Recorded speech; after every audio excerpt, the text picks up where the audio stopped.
সুপ্রিয় দর্শক, দেশে এবং দেশের বাইরে বিশ্বের যে কোনো প্রান্ত থেকে যারা এই মুহূর্তে আমাদের অনুষ্ঠান দেখছেন, আপনাদেরকে স্বাগত জানাচ্ছি। আমি সালাম মাহমুদ।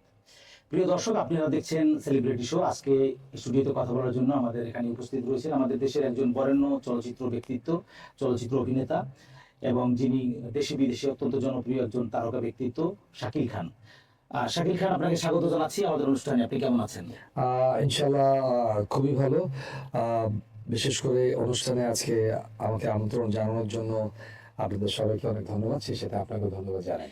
তো আমরা লক্ষ্য করলাম যে গত প্রায় 1-2 বছর ধরে আমরা দেখছি যে বিভিন্ন অনুষ্ঠানে আপনার উপস্থিতি এবং আপনাকে বড় বড় সংগঠন থেকে পুরস্কৃত করা হচ্ছে এবং আপনার অনেক ভক্তরা সেখানে উপস্থিত হচ্ছেন, সমস্ত মিডিয়া ঝাঁপিয়ে পড়ছে। তো মধ্যে কিন্তু আপনার একটু বিরতি ছিল, কিন্তু সাম্প্রতিক সময় আপনাকে সবাই যেমন পেয়েছে, বিশেষ করে মিডিয়া বা সংগঠক সবাই আপনাকে পুরস্কৃত করছে, সম্মানিত করছে। তো আপনি এই সময়টা আসলে কোথায় ছিলেন বা এই সময়টা আপনি কিভাবে এনজয় করছেন? না, আমি অ্যাকচুয়ালি কখনো যে বলি না যে ছিলাম না, আমি ছিলাম, তবে একটু আড়ালে ছিলাম। আড়ালে এই জন্য আমি বলি, কারণ হলো গিয়ে আমি এই ফিল্ম ইন্ডাস্ট্রিটাকে আমার হৃদয়ের অন্তর থেকে ভালোবাসি এবং যে জিনিসটি আমাকে আজকে শাকিল খান এই নামটি, এই ছোট্ট নামটি পরিচিত করে দিয়েছে এই সমাজের মাঝে, হয়তো অনেকে চিনে, হয়তো অনেকে চিনে না। আমি যেটা বলবো, কারণ তৎকালীন সময় যখন আমি ফিল্ম করতাম, একটার পর একটা যখন ছবি রিলিজ হয়েছে, তখন আমি বলেছিলাম কেউ হয়তো আমাকে ভালোবাসে, কেউ হয়তো বা ভালোবাসে না। তারপরেও যারা ভালোবাসে না তারা যেন ফিল্ম যেন দেখে, হলে গিয়ে দেখে। যেমন আজকে আমার এই মুহূর্তে যেমন মানুষের কাছে আহ্বান যে আপনারা হলে গিয়ে একটি মুভি দেখুন। এই হলে, বিশেষ করে থিয়েটারে যে মুভি দেখার আনন্দই কিন্তু আলাদা। আর যেটা বলছিলেন যে আসলে দীর্ঘদিন দেখছিলাম না, পাচ্ছিলাম না, হঠাৎ করে কোত্থেকে, আসলে হঠাৎ না, আমি আমার কাজ নিয়ে ব্যস্ত ছিলাম। যেমন হলো গিয়ে আমার ব্যবসা বাণিজ্য সবকিছু নিয়ে আমি কিছু সমাজের কিছু কাজ করি, কিছু মানুষের সেবামূলক কাজ, যেটা আমার প্রথম থেকেই আসলে একেবারে একেবারে ছোটবেলা থেকে নেশার মতো, যে মানুষের জন্য আসলে কাজ করতে হবে, নিজের জন্য নয়। এই জিনিসটি আমি অনেককে আসলে চেষ্টা করেছি বোঝানোর জন্য, হয়তোবা কাউকে পেরেছি, কাউকে পারিনি। আর যে জিনিসটি হলো যে আসলে গ্যাপ ছিল হলো গিয়ে একটি কারণে, আমি তৎকালীন যখন ফিল্মের একটি যখন জায়গা আসলো, আমাদের ফিল্ম হলো গিয়ে কমার্শিয়াল, যেটা আমি মনে করি যে এটা হলো commercial media, not a vulgar media. যখন এই ভালগার জিনিসটি যখন চলে আসলো, তখন আমি একটু back to the my pavilion, আমি আমার জায়গায় চলে গেলাম। ঠিক আছে, আমি সেখান থেকে দেখছি, শুনছি, সেটাকে আমি গ্রহণ করতে পারছিলাম না যে কেন এই আমাদের এই সুন্দর সমাজে, এই সুন্দর এই লাল সবুজের পতাকার বাংলাদেশে কিভাবে আমরা এই এই ভালগার জিনিসটিকে আমরা কিভাবে এটাকে মানুষ কিভাবে লুফে নিল আমার জানা নেই। তবে আমার কাছে মনে হয় যে কোনো ভালো মানুষ আসলে এই জিনিসটি কখনো নিতে পারে না। সমাজের হয়তো বা কিছু মানুষ যারা এই সমাজকে ভালোবাসে না, আমি মনে করি যে তারাই এই ধরনের শ্রেণীর কিছু মানুষ এই জিনিসটিকে গ্রহণ করেছে। কিন্তু আমাদেরকে একটু সোচ্চার হওয়া উচিত ছিল। তা না হলে যদি আমরা সোচ্চার হতাম, তাহলে আজকে ফিল্মের অবস্থা এটা হয় না, যেটা আমি ব্যক্তিগতভাবে মনে করি। যখন চলচ্চিত্রে আপনি জনপ্রিয়তার শীর্ষে আমরা জানি, তো সেই সময়টা যখন অস্থিরতা বা অশ্লীলতা চলচ্চিত্রে আসলো, আপনি অত্যন্ত সাহসের সঙ্গে সেই সব চলচ্চিত্র অ্যাভয়েড করলেন এবং আপনি দিন শেষে দেখলেন যে দীর্ঘ সময় বিরতির পরেও আপনার যে গ্রহণযোগ্যতা, আপনার যে গুরুত্ব, আপনার যে স্বীকৃতি, এটা আপনি কিভাবে এনজয় করেন? দেখুন, আমি এটা সবসময় আমি এনজয় করি এটিকে। আমার কাছে, আমি যে জিনিসটা আমার কাছে সবসময় ভালো লাগে, ভালো কথা বলতে, যেটি সমাজের কাছে গ্রহণযোগ্যতা আছে সেই ধরনের কাজ করতে, এটা আমি সবসময়, হ্যাঁ, আমি সবসময় হলো গিয়ে নেগেটিভকে আমি সবসময় আমি এটা ডিসলাইক করি, আমি এটাকে সাপোর্ট করি না। আমি ফ্রম দ্য বিগিনিং আমার আমার এলাকায় আমি যখন কাজ করি, কিছু সেবামূলক কিছু কাজ করি সমাজের জন্য, কারণ আমার যতটুকু আমার অ্যাফোর্ড করার যতটুকু ক্ষমতা আছে, ঠিক ততটুকু দিয়ে আমি সবসময় চেষ্টা করি। ঠিক আছে, কিন্তু আমার কাছে যে জিনিসটি মনে হয়, যেমন আমরা এই সমাজে আমরা যদি ওখান থেকে যদি বেরিয়ে আসতে, আমরা আজও পারিনি যে যে আমাদের নিজের জন্য আসলে আমাদের চিন্তা। এখান থেকে আমরা কখনোই, এটি আপনি প্রত্যেকটা সেক্টরে, আপনি ফিল্ম বলেন, এক ধরনের ব্যবসায়ী বলেন, এক ধরনের পলিটিক্যাল লোকজন বলেন, তারা কিন্তু শুধু সবসময় নিজেদের চিন্তা করেছে। হ্যাঁ, এই জিনিসটা আমার কাছে কখনোই গ্রহণযোগ্য, কখনোই আমার কাছে মনে হয়নি, এবং আমি কখনো এটাকে আমি সাপোর্ট করতে পারিনি। হ্যাঁ, যার জন্য এই যে দেখেন, আমি এখন ইদানিং যখন আমি আসি, আমি কিন্তু আমার কথাটা স্ট্রেট কথা, যে আপনারা, মানে ওদিনকে আমাকে কথা কথা একজন বলছিল একটা, আমি অ্যাওয়ার্ড প্রোগ্রামে, যে আমি দেখছিলাম যে এখন তো মানে টিভি আছে, আধুনিক যুগ, মোবাইল আছে, হ্যাঁ, মানে অনেক কিছু দেখা যায়, যে আমরা যে কষ্ট করে, আমি বললাম যে ফিল্ম বা কোনো ফিল্মের জিনিস কিন্তু আপনি মোবাইলে বা টেলিভিশনে দেখে কিন্তু সেটা মজা নেই, আনন্দ নেই। জি। হ্যাঁ, আমি এই জিনিসটা তাকে বোঝাতেই পারলাম না। আপনি দেখবেন একটা বড় থিয়েটারে যখন, যে আপনি একটা বিগ স্ক্রিনে যখন একটি ছবি দেখবেন, সেটা কিন্তু আনন্দটা, বিনোদনটা, সেটা কিন্তু আলাদা মজা। অবশ্যই। হ্যাঁ, এই জিনিসটি আমাদের, আমি জানি না আমাদের এই সমাজের মধ্যে মানুষের ভিতরে কেন যেন ঢোকাতে পারছি না। আমি বিশ্বাস করি যে ফিল্ম কিন্তু আমাদের এই দেশেরই একটি অংশ, আর এখানে একটা বৃহৎ পরিমাণ, মানে অনেক লোক কিন্তু এই সেক্টরটাকে কাজ করে, এই সেক্টরে কাজ করে। তো সুতরাং এই সেক্টরকে আপনি অবহেলা চোখে দেখলে হবে না। ঠিক আছে, এই যে যেমন আমি দেখেছি যে একটি সিনেমা হল ভেঙে কি করছে, আপনার একটা প্রাসাদ গড়ে তুলছে, একটা শপিং মল করছে, বিভিন্ন ধরনের প্রতিষ্ঠান গড়ে তুলছে ওখানে।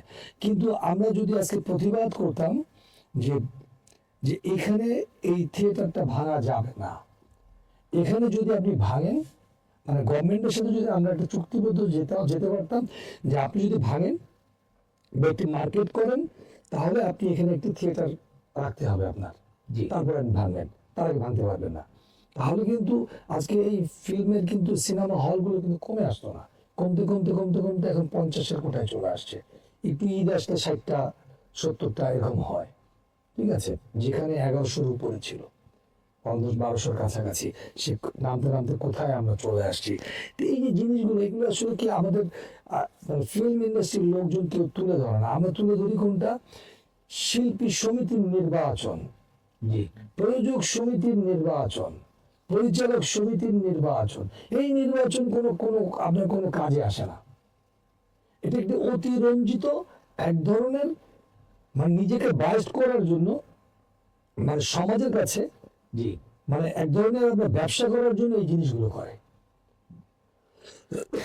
তো শিল্পীদের ব্যাপারে আপনার কি পরামর্শ? আমরা দেখেছি যে আপনি যখন পুরো মাত্রায় চলচ্চিত্রে ব্যস্ত ছিলেন, অভিনয়, জনপ্রিয়তা, তার পাশাপাশি আপনি মানব সেবায় বিভিন্ন সমাজে যারা আছে, চলচ্চিত্র শিল্পের যারা আছে, সাংবাদিকদের অনেকের পাশেই আপনি দাঁড়িয়েছেন।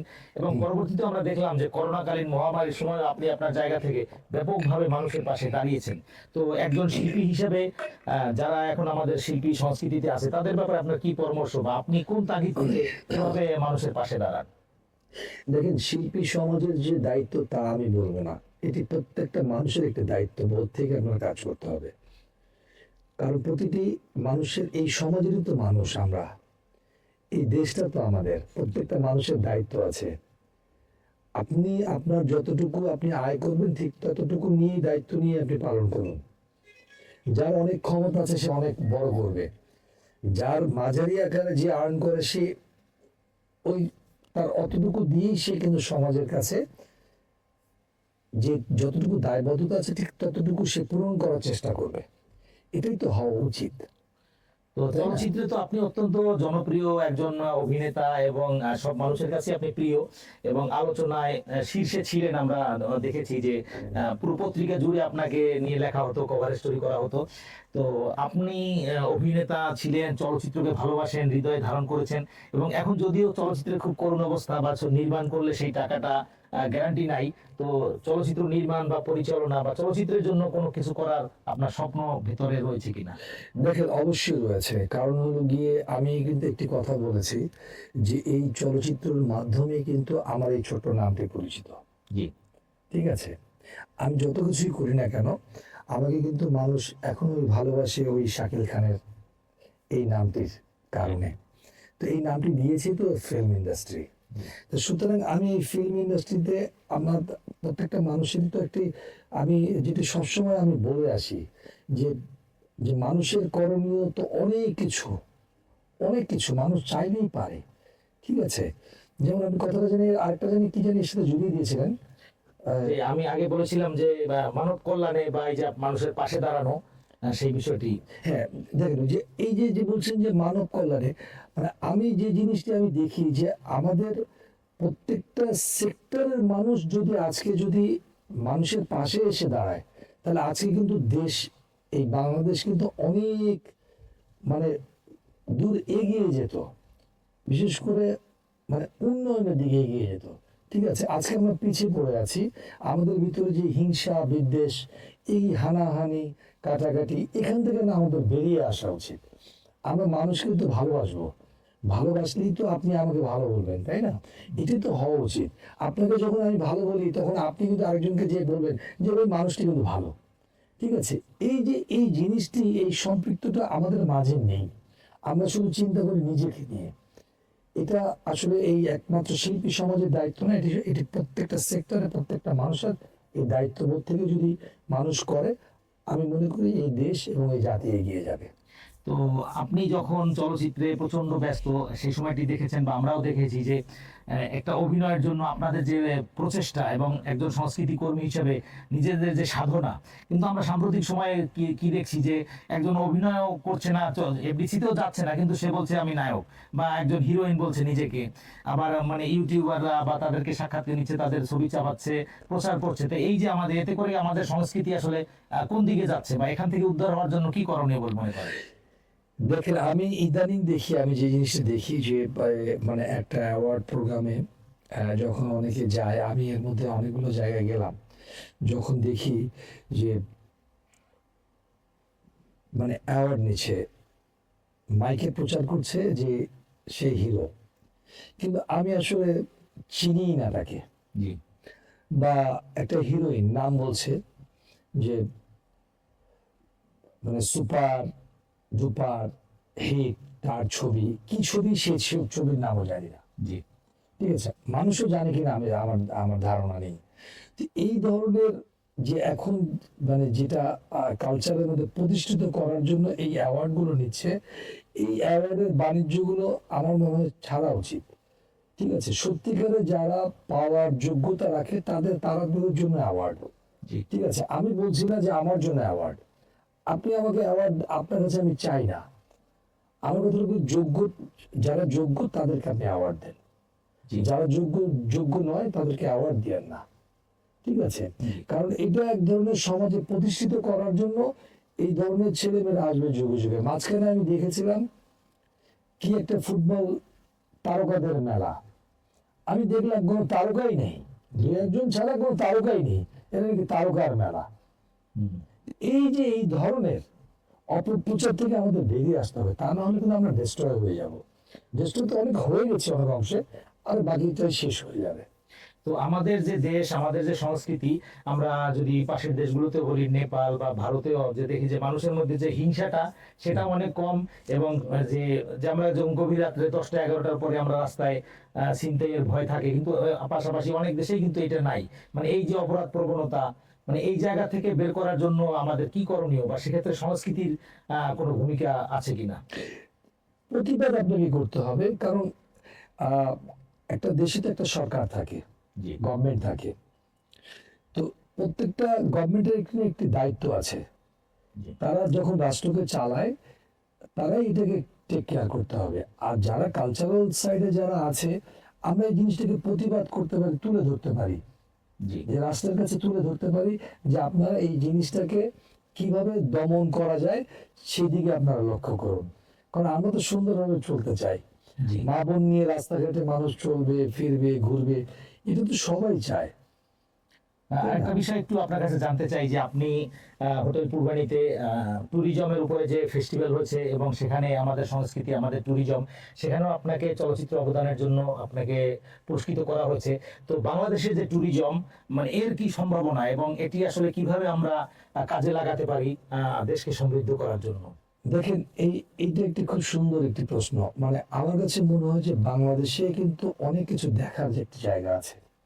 বিশেষ করে আপনি কক্সবাজার সাইডটা বলেন, কুয়াকাটা বলেন, বান্দরবন, এই যে তারপরে আমাদের খুলনা অঞ্চল যে আপনার সুন্দরবন। মানে সুন্দরবনে আমার ওখানে যেমন আমার একটা চিন্তা ভাবনা ছিল যে আমার সুন্দরবন অঞ্চলটা একটা একটা সাইড একটা ট্যুরিজম একটা করব, মানে বিভিন্ন দেশ থেকে পর্যটকরা আসবে দেখবে, ঠিক আছে? কারণ এটি কিন্তু দেখার জায়গায় খুব সুন্দর জায়গা, জি ঠিক আছে, গেলে মানুষের মন ভরে যায়, ঠিক আছে? সেখান থেকে আসলে সেই জিনিসটি আমরা আসলে গড়ে তুলতে পারিনি, ঠিক আছে? মানুষের ভিতরে এখনো ভয় ভীতি কাজ করে যে আমরা কিভাবে সুন্দরবন যাব, ওখানে যদি কেউ ধরে। জি এটা তো গভর্নমেন্ট এটাকে টেক কেয়ার করতে হবে, জি ঠিক আছে? আর মানুষকে আনার প্রবণতা, আমরা যদি এই সেক্টরগুলো নিয়ে কাজ করি, আমি মনে করি যে বাংলাদেশে এটা একটা সুন্দর একটা ভালো একটা ভবিষ্যৎ আছে, ঠিক আছে? এবং এটার উপরেও কিন্তু আমরা দাঁড়াতে পারি। বাংলাদেশে এখান থেকে কিন্তু অনেক বড় একটা মানে আয়ের একটা ব্যবস্থা করতে পারে। বিশেষ করে আমি মনে করি যে বেকার সমাজ যারা আছে, জি সরি, বেকার যারা আছে তারা কিন্তু এই সেক্টরে কিন্তু কাজ করতে পারে। তাহলে দেখুন বেকারত্ব কিন্তু অনেক পরিমাণ দূর হয়, জি ঠিক আছে? এই ট্যুরিজমের উপরে কিন্তু যদি আমরা কাজ করি, কিন্তু আপনি দেখেন, আপনি যদি খেয়াল করে দেখেন যে এই সেক্টরে অনেক ছেলে পেলে, বিশেষ করে ইয়াং জেনারেশন, ছেলে মেয়ে সবাই কিন্তু একসাথে কাজ করতে পারে, জি ঠিক আছে? আমার মনে হয় যে এই দিকটা এগিয়ে আসা উচিত। আপনারা যে ইয়েটা করেছেন আমার কাছে সত্যি করতে ভালো লেগেছে যে এইটা আরো আরো এগিয়ে আসা উচিত। বিশেষ করে কারণ আমাদের এই কালচারে অনেক বহু মানুষ যারা বিত্তশালী যারা আছে তারা কিন্তু ইচ্ছা করলে কিন্তু পারে, ঠিক আছে? যদি এটা আমরা যদি চিন্তা ভাবনা করি সামনের দিনের জন্য, আমি মনে করি বাংলাদেশ আরো এগিয়ে যাবে। আর তো বাংলাদেশ আপনার সারা দেশে সারা বিশ্বে যে আপনার ভক্তরা রয়েছেন, দর্শকরা রয়েছেন, তাদের উদ্দেশ্যে যদি আপনি কিছু বলেন। আহ আমি একটি কথা বলবো আমার দর্শকদেরকে, বা যারা আমাকে পছন্দ করেন বা করেন না, আপনারা ফিল্মটাকে ভালোবাসেন। কারণ যেহেতু আমি ফিল্মের মানুষ, এই ফিল্ম বাংলাদেশের কিন্তু অনেক কিছু, আপনি অনেক সেক্টরের কথা বলে। ফিল্ম কিন্তু একটা মেসেজ, একটি বিনোদন, একটি আনন্দর জায়গা। সুতরাং এই কালচারটাকে আপনারা ডিস্ট্রয় করবেন না। আপনারা হলে এসে ছবি দেখুন। আমি বিশ্বাস করি বা মনে প্রাণে বিশ্বাস করি যে আপনারা আসলেই আমরা আবারও সেই এগিয়ে সেই আগের জায়গায় যেতে পারবো। অনেক ধন্যবাদ, আমাদের স্টুডিওতে সময় দিয়েছেন, সুন্দর আলোচনা করেছেন। কালের সমাজের পক্ষ থেকে আপনাকে অনেক অনেক ধন্যবাদ। সেই সাথে আপনাকে অনেক ধন্যবাদ জানাই আমাকে আমন্ত্রণ করার জন্য। আপনারা ভালো থাকবেন, বিশেষ করে দেশের প্রতিটি মানুষ যেন ভালো থাকে।